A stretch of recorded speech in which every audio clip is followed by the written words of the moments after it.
Bonjour, voici ma dernière capsule concernant le combat des livres.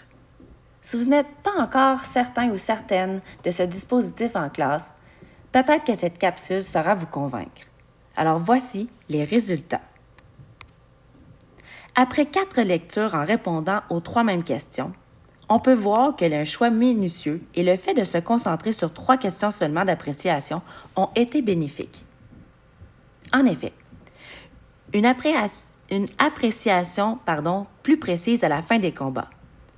J'ai remarqué chez mes élèves une belle amélioration pour apprécier et donner des raisons qui sont valables. Le modelage et l'enseignement explicite a été bénéfique. Je le sais parce que, lors des dernières lectures, les élèves reprenaient mes formules et puis les réinvestissaient dans les autres réponses d'appréciation. Le choix des albums pour le contenu.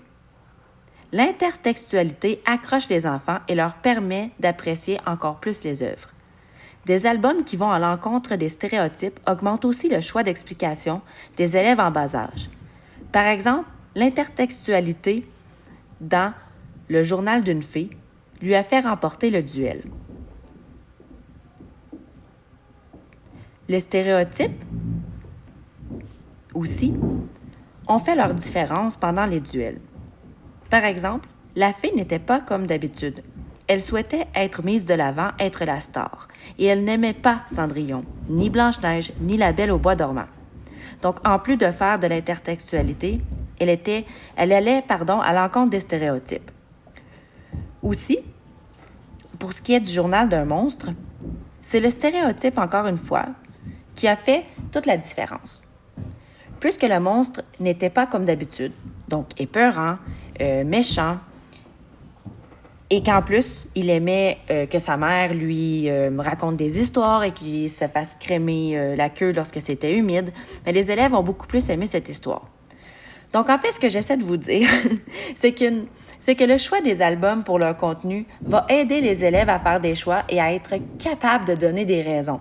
Par exemple, lors d'autres capsules, je vous disais que si vous choisissez des albums à cause des personnages, les élèves vont être plus capables de donner des raisons avec les personnages. Si c'est par rapport à un thème, même chose. Ils vont être capables de dire « Ah ben ça parle de ce thème-là et moi j'aime ça parce que quand on parle, par exemple, des combattants au mois de novembre, ça me rappelle mon grand-père qui est allé à la guerre, etc. »